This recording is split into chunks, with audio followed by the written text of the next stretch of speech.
Esto es Todos a la Cueva.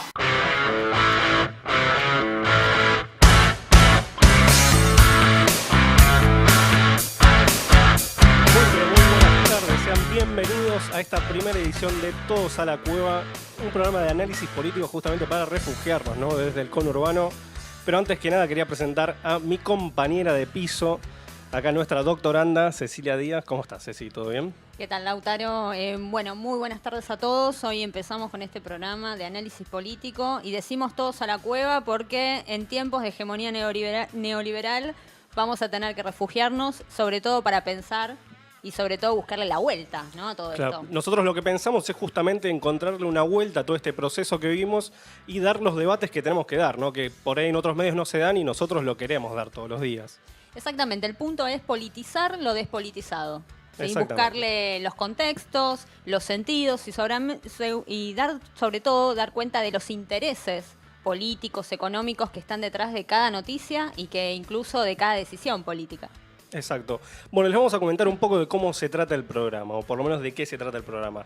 Vamos a hacer, en un primer momento, vamos a estar hablando de lo que son, para nosotros, las noticias más influyentes de la semana en todo lo que tiene que ver en el plano económico, político, social e internacional. Y también, a partir de eso, vamos a tener dos columnistas. Uno, en esta edición, vamos a tener al señor Emiliano De Lucci, que se va a encargar de economía, que está hablando en este momento. Buenas tardes, ¿qué tal? Muy contento, con muchas ganas de arrancar el programa y que salga todo 10 puntos. Va a salir todo bien, por suerte, Emiliano. Después vamos a tener a Facundo Pajón, que se va a encargar, es nuestro especialista en educación. Y a su vez también vamos a tener algo quizás más o menos innovador. No sé si es tan innovador, pero más o menos innovador, que es una mesa de debate en donde en esta ocasión vamos a tener a Florencia Galcerano y a nuestro doctor, vamos a decirlo con todas las letras, Cristian Secul-Giusti, que nos vamos a encargar de debatir sobre la derecha democrática, ¿o no? Exactamente, vamos a proponer una mesa donde a partir de la charla vamos a tratar de desgranar ese debate que durante unas semanas ocupó los medios, que tenía que ver si las derechas pueden ser democráticas o cuáles son las instancias de la democracia cuando hay validación del voto, incluso de decisiones que después los votantes dicen, uy, ¿qué fue lo que votamos al final, no? Exactamente, y me estoy acordando, no sé si me están avisando de atrás, que yo creo que no me presenté, mi nombre es Lautaro Pérez, pero bueno, como es el primer programa, cosas que pasan, y bueno, vamos a estar arrancando justamente, vamos a tener al principio los temas de la semana, en donde vamos a estar tocando un punteo de, además de los temas más importantes, en donde nos vamos a explayar durante la primera media hora, vamos a hacer un punteo de noticias, en donde para nosotros vamos a tocar algunos de los temas que, si bien no entraron en la primera media hora, dan como para hablar un poco y explayarse. Pero antes que nada, bueno, queremos agradecer justamente a nuestro operador, que es Elías Bugallo, que nos está justamente haciendo toda la labor técnica con respecto a lo que es el programa. Nuestra coordinadora de contenidos, Leticia Leibelt, ¿lo pronuncié bien? Leibelt. Exactamente. Bien, en la producción vamos a tener a Cristian Secul-Giusti y a Christopher Cardarelli, alias Wally, ¿no? Sí, desde ahora queda Wally, ¿no? Porque Christopher Cardarelli ya está, Wally. Es muy polémico. Sí, exactamente. Y bueno, después en otras emisiones nos van a estar acompañando otros y otras columnistas, como van a ser Agostina Díaz en género, Florencia también va a hacer algunas columnas sobre cultura, y Natalia Palomo también sobre política nacional. No sé si me olvido de alguien más. Sol Rosa. Y Sol Rosa, perdón, internacionales. Sol, me estaba olvidando de eso. Sí. Y también, algunas participaciones de Kevin Martínez, también de Victoria Volpe.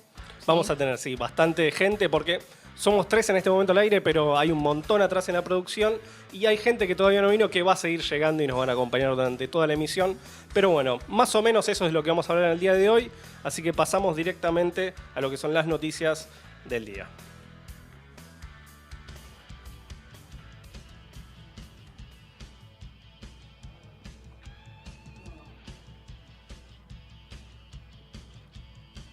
Cinco son los aviones recondicionados que el gobierno argentino compró a Francia por $12,5 millones.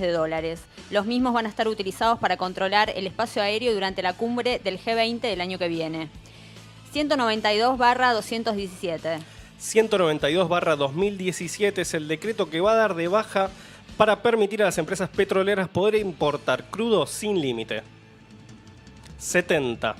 70 son los kilómetros que prometió recorrer Messi en el caso de ganar el Mundial. Es la distancia que se cubre entre Rosario y San Nicolás. 22.500. 22.500 pesos es el precio para alquilar por quincena un chalet de 2 ambientes en Mar del Plata para la temporada de verano. 12.000. $12.000 era el sueldo que cobraba el ex embajador argentino en Ecuador, Luis Juez, antes de ser expulsado por comentarios xenófobos. 14. 14 fueron las provincias que se opusieron al aumento tributario del vino, sidra y champán que planteaba el gobierno nacional. 2. 2 es el puesto en el que se encuentra el país en base a una lista realizada por Standard & Poor's sobre los países más frágiles del mundo ante vaivenes económicos. 8. 8 fue la nota que le puso Guillermo Moreno a Cristina Fernández de Kirchner por no haber puesto las manos en el fuego por Julio De Vido y Amado Vudú. 24. 24 de noviembre será finalmente la fecha en la que se reunirán todos los peritos del caso Maldonado para anunciar las conclusiones de los estudios. 20.000. 20.000 millones de pesos son los que, luego de un acuerdo entre el gobierno nacional y las provincias, se otorgarán a la provincia de Buenos Aires para obras públicas. 1.200. 1.200 millones de dólares son los que se pierde el país al fracasar la negociación del biodiesel llevado a cabo por el presidente Macri en Estados Unidos. 240.000. 240.000 millones de dólares son los que se pierden en el mundo por la evasión fiscal que implican las cuentas offshore en paraísos fiscales. 2.750. 2.750 millones de euros es la deuda emitida el jueves pasado por el Estado Nacional. Estas fueron las noticias de la semana en números. Los números de la suerte, ¿no? A jugarle. Hay que jugar a alguno de estos.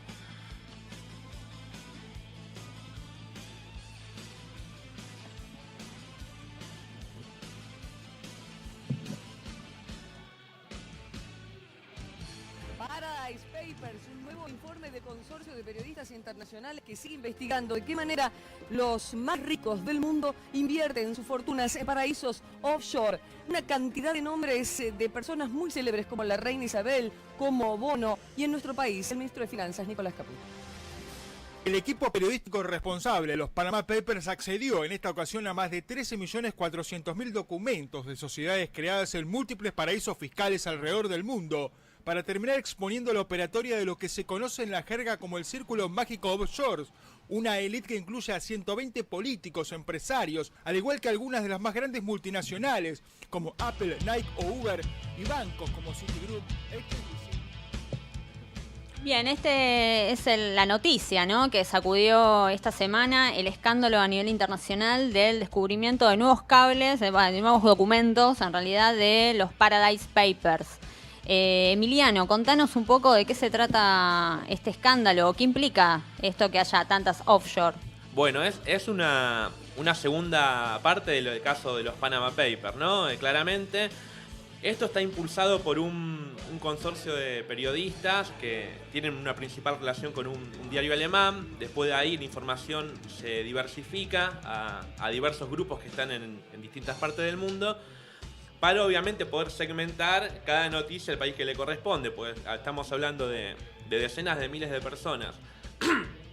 Básicamente una sociedad offshore, si bien no es ilegal en sí misma, los fines que se persiguen cuando uno la crea es de estimarse que sean para evadir dinero o tener dinero que no se puede declarar en países que tienen la característica de no preguntar poco o nada.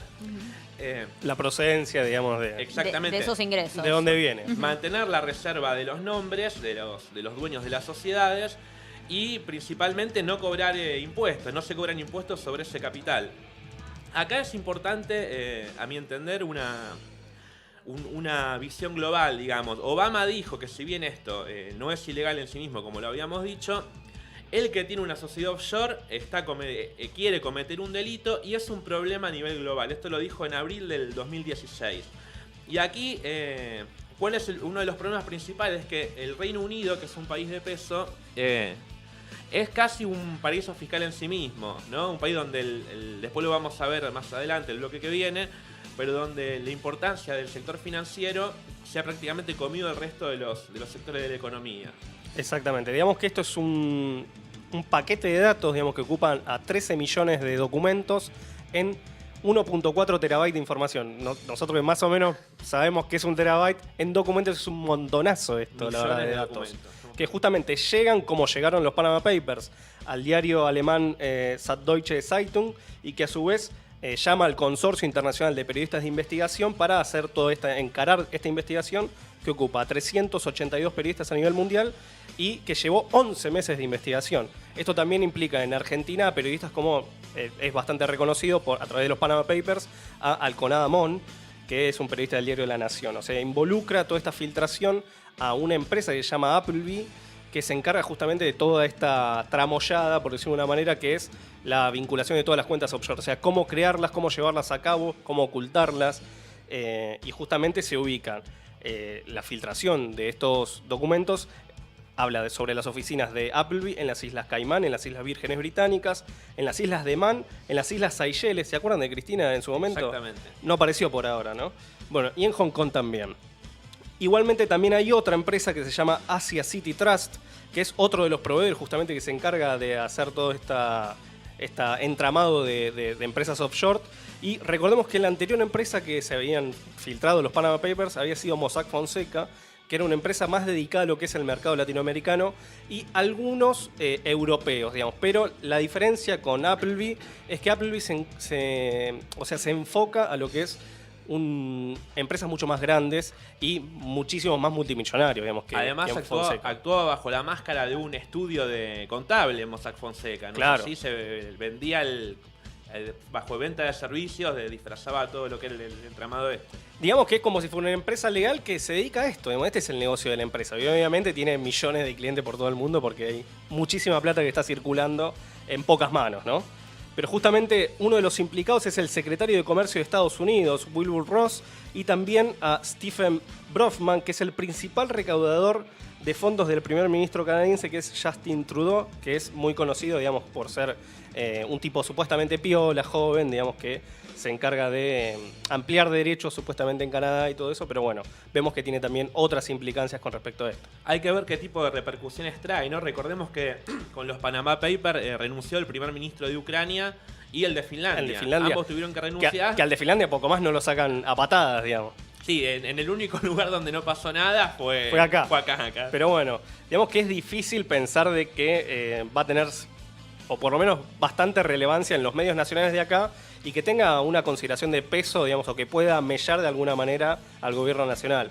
Los Panama Papers casi que no lo hicieron No lo y esto aplicaron. parecería que menos que menos, digamos. O por lo menos Bien, esa es mi impresión. Pero esta nueva filtración trajo un nuevo escándalo también al interior del gobierno porque aparecen, en primer lugar, el actual ministro de Finanzas, Luis Caputo, y también el empresario muy ligado al macrismo, que es Ignacio Rosner, que seguramente muchos no lo conozcan por el nombre, pero en realidad es el principal potencial comprador, digámoslo así, del grupo Índalo. No solamente en términos de los medios, sino de todas las empresas que conforman ese grupo. Exactamente, que alcanza... C5N, de Radio 10, Pop, digamos, todas esas empresas del grupo Índalo Claro, más. pero las inversiones en Exacto. petróleo, en alimentos, digo, es una empresa, el grupo Índalo tenía que ver con muchos negocios al Sí, mismo se tiempo. diversificaba, digamos, los negocios Claro. en ese sentido. En el caso de Luis Caputo, fue administrador de una gerenciadora de fondos de inversión en Miami, con ramificaciones en Delaware, por ejemplo, que es uno de los paraísos que está dentro de Estados Unidos.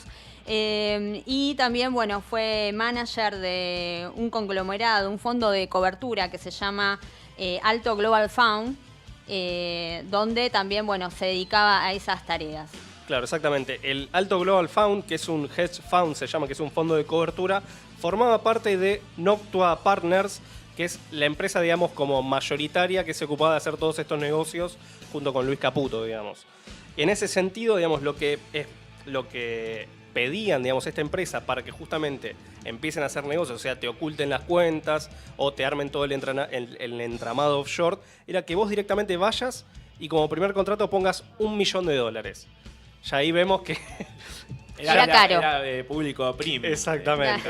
Premium, digamos. Y justamente lo que se dice es como si fuera un conflicto de interés, porque justamente Luis Caputo hoy es el ministro de Finanzas, digamos, del gobierno nacional, y aparentemente, por lo que se explica acá, es como que hay un impedimento con respecto a la ley de ética pública, porque justamente Luis Caputo, además de haber estado, digamos, en esta offshore, porque al día de hoy ya no está más, estuvo ya hace un par de años, Luis Caputo es el representante del G20 por Argentina, y que además de eso el G20, digamos, tiene como esta misión el año que viene de tratar de erradicar justamente las empresas offshore del mundo, estos paraísos fiscales.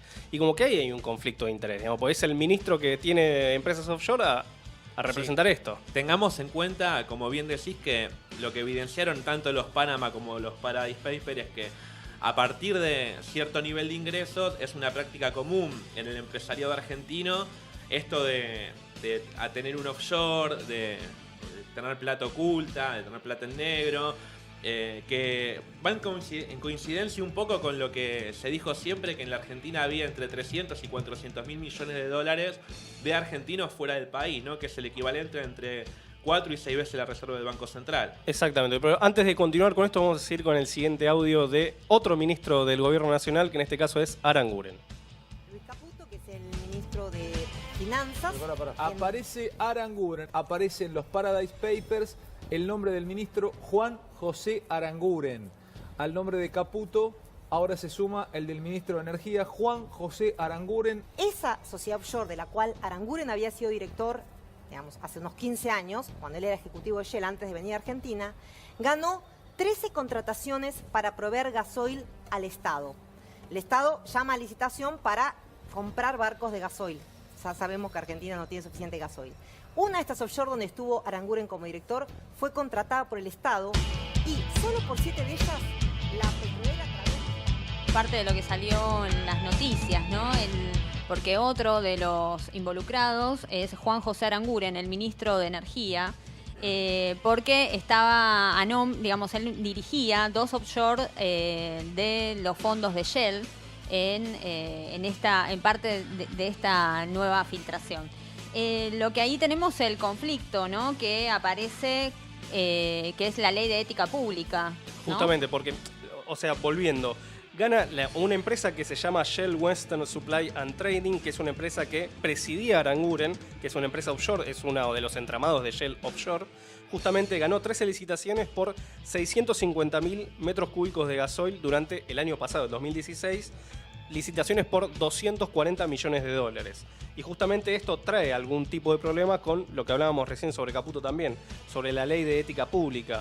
Porque, entre otras cosas, digamos, ¿cuál es la defensa que dice Aranguren con respecto a esto? Él dice, bueno, dice, una empresa como Shell no hay afuera o adentro. O sea, lo que es el entramado offshore se opera así en el mundo. Y en parte podemos decir que sí, por más de que nosotros creamos que está mal, digamos, lo utilizan las empresas. No es que es algo que no se utiliza, sino que lo utilizan y mucho. Totalmente. Pero bueno, recordemos que Aranguren es un ministro que desde antes de arrancar ya estaba sospechado por poseer acciones tipo C de Shell. Cuando asume como ministro pasa automáticamente a estar dentro de los dos lados del mostrador, lo que se traduce en que Argentina deja de comprar o reduce la compra de gas boliviano y pasa a comprar gas de Chile, en una práctica por lo menos cuestionable. O sea que esta excusa de Aranguren, digamos, a mi entender no alcanza, porque es una persona que viene desde que inició su cargo como ministro con este tipo de problemas entre Shell y lo que es la función pública.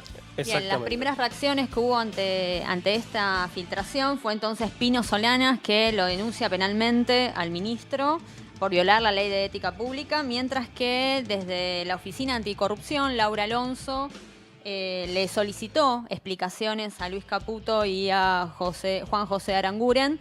Pero bueno, sabemos de qué se trata esto, ¿no? Incluso hay tenemos como un antecedente de Laura Alonso diciéndole a los ministros que en caso de conflicto de intereses no firmen nada, que firmen... que deleguen la firma. Que deleguen la firma, exactamente. Y en este caso, en el caso de Shell, o todas las cuestiones que implican el Ministerio de Energía y Shell, las firmas iban a estar a cargo de Cabrera, el ministro Exactamente. de la producción. Claro, no, además está claro que la función de Laura Alonso al frente de la Secretaría es un mero apéndice del Ejecutivo, no hay ninguna duda con respecto a eso. Por algo se modificó, digamos, por decreto que no sea un abogado el que esté enfrente, sino justamente una politóloga en este caso, que es Laura Alonso. Cubren los dos frentes, por un Claro. lado la del riñón y por el otro lado una persona que puede decir, bueno, yo no sabía. Pasamos entonces ahora a lo que es la reforma laboral. Esto no funcionó en ningún lugar del mundo, esta es la verdad, no funcionó en ningún lugar del mundo, nos nivela para abajo. Caballo ya dijo, estas son las reformas de los 90, le podemos buscar, qué sé yo, que tiene una licencia por paternidad. Bueno, probemos la licencia por paternidad, fenómeno, pero no empecemos a bajar las indemnizaciones. Bajando los salarios no solucionamos esto, lo empeoramos porque el problema que tienen las pymes, los comercios, es que no pueden vender porque la gente no llega a fin de mes. Ya le aumentaron la nafta, las prepagas, se viene el gas, se viene... Y lo que vamos a hacer, ¿qué es? Echar a la gente sin pagarle nada. Van a sacar las contribuciones patronales y yo lo que creo es que acá hay que ser muy claros porque el gobierno viene envalentonado con la reforma de los 90 y lo que le pide el Fondo Monetario, da la impresión y el gobierno presenta que cuanto más bajemos los salarios, más gente van a contratar. Ahora, ¿quién va a comprar los productos si bajamos los salarios y el trabajador no puede llegar a fin de mes? Exactamente. Escuchábamos al ex ministro de Economía, Axel Kicillof, y justamente vamos a comentar un poco lo que son los principales puntos que afectan justamente a los trabajadores con respecto a esto. Bien, uno de los puntos principales para tener en cuenta de qué se está hablando cuando hablamos de una reforma laboral. Por ejemplo, uno de los principales virajes que tiene la ley es que se cambia la noción de trabajo. Es decir, se logra una total igualdad entre el empleador y el empleado sin reconocer la distancia que hay entre, digamos, poseer los medios de producción y la fuerza de trabajo. Claro que hay un rol de poder ahí, digamos, hay una relación asimétrica directamente ya desde el vamos. Exactamente. Otro de los puntos es la renuncia a acuerdos colectivos por partes. Es decir, si vos pertenecés a alguna actividad o a una fábrica que por gremio había alcanzado determinadas conquistas, a partir de esto el empleador te puede decir, bueno, ¿te acordás del premio que te dimos el año pasado por ajuste, por no sé qué cosa? Bueno, este año no va a estar y si no te gusta, chau. Nos vimos, digamos. Exacto. Justamente otra de las implicaciones que tiene esta reforma o este proyecto de reforma laboral es el cambio de locación de los trabajadores. O sea, si vos trabajabas en este momento en Capital y la firma cambió a Mar del Plata por una conveniencia económica, etcétera, vos hoy podés renunciar y hacerle juicio, digamos, a la empresa porque te están obligando a trasladarte. Bueno, con la reforma vos te queda solamente renunciar porque no podrías hacerle un juicio a la empresa por el cambio de locación. Bien, otro de los puntos es la indemnización por despido. Hoy se calcula en base al mejor salario pagado en los últimos 12 meses. En cambio, ahora, bueno, se iría con este mismo criterio, pero sin considerar lo que tiene que ver los aguinaldos, el rubro de comisiones o de horas extras, sino el básico de los básicos. Exactamente. Y otra es el banco de horas, que justamente si vos trabajabas 8 horas normalmente, de 9 a 18, te dicen, bueno, hoy ¿sabes qué? Te tenés que quedar 4 horitas más, 2 horitas más, y bueno, las recuperás la semana que viene o el mes que viene, etcétera. Hoy esas horas serían horas extra. Bueno, con el cambio de la ley entra dentro de este banco de horas y no computarían como hora extra. Claro, acá para que quede claro es una eliminación de facto del régimen de horas extra. Exactamente. El banco de horas es una de las etapas más negativas de la reforma. Y también de la jornada, digamos, legal, ¿no? La jornada de 8 horas es como que pierde todo sentido porque depende del empleador del momento en que le parezca que, bueno, hoy quedate 4 horas, hoy quedate 2 horas, hoy andate. Sí, recordemos sobre todo las automotrices que cada vez que bajaba la venta de autos tenían que negociar las suspensiones. Esto va a pasar a ser el régimen normal a lo largo del moneda año. corriente. Digamos, un día se trabaja 4, otro 6, otro 15 y es de esa forma. Otra de las cosas que va a pasar también es que el plazo para iniciar juicios laborales se va a reducir de 2 años a 1 año y también uno de los caballitos de batalla que entra con respecto a la reforma laboral es el blanqueo. El blanqueo de los trabajadores, que justamente es una condonación de deudas, digamos, de justamente los empleadores por tener a los trabajadores en negro, en el cual si uno lo realiza dentro de los primeros 6 meses que se aplica la ley, uno va a estar, le van a perdonar el 100% de las deudas, digamos, que puede tener esa empresa con los organismos, ya sean ANSES, etcétera, y justamente con los trabajadores. Ahora, si se pasan después de esos 6 meses, tiene dentro del primer año un 70% y un interés de financiación mensual de 0,75%. Un poco medio un chiste el interés mensual, pero bueno, también hablemos del Fondo de Cese Laboral, que es como si fuera un instituto que se va a crear justamente en donde los empleadores van a contribuir a este instituto para que cuando se termine, digamos, el contrato de trabajo con esa persona, sea el instituto el que pague la indemnización. El tema es, ¿qué pasa si hay todo un rubro que entra en crisis? ¿No? ¿De dónde sale la plata para justamente pagar, si despiden a 2.000 personas o 3.000 personas de una? Se complica, digamos, ¿de dónde se va a salir esa indemnización? Bien, otro de los puntos son las contribuciones patronales, que hay una reducción gradual de las rebajas de las contribuciones, que bueno, es parte de una de las cuestiones más polémicas, por lo menos en los debates que hay dentro del sindicalismo y el Ministerio de Trabajo.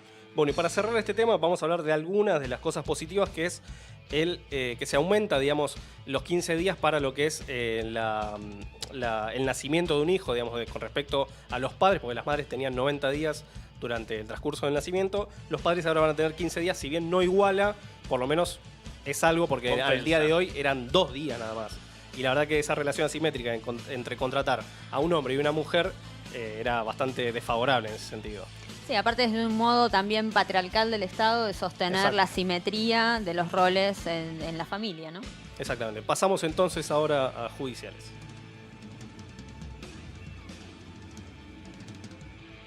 Está el diputado electo, decíamos, Leopoldo Moró. Leopoldo, ¿cómo le va? ¿Qué tal? Bien, un gusto en escucharlos.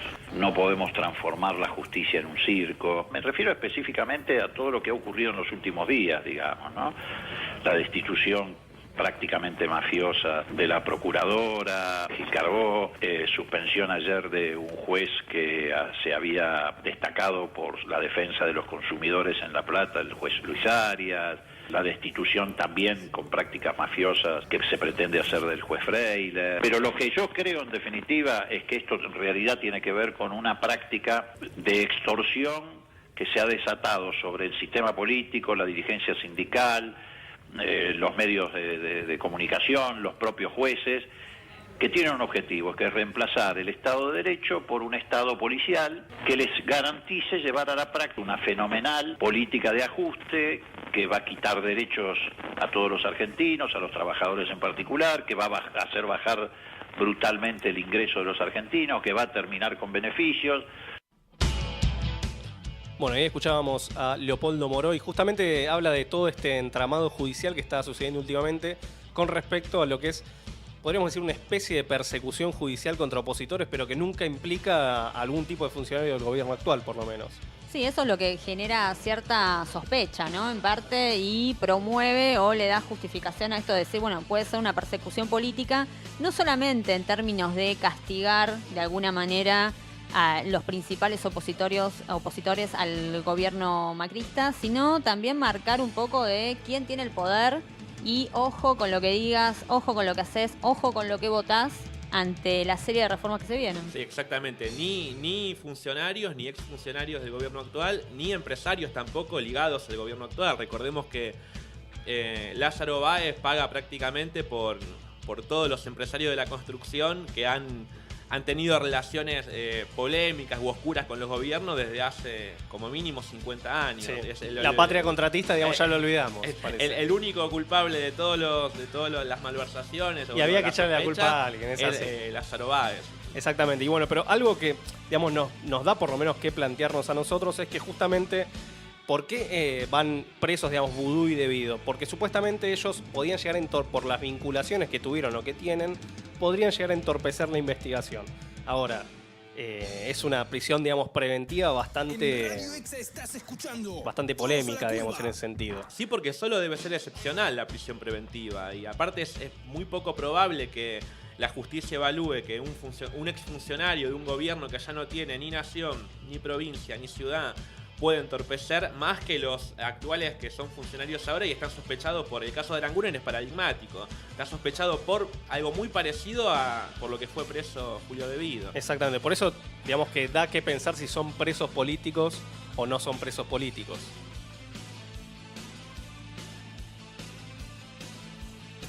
En Radio Exa estás escuchando Todos a la Cueva.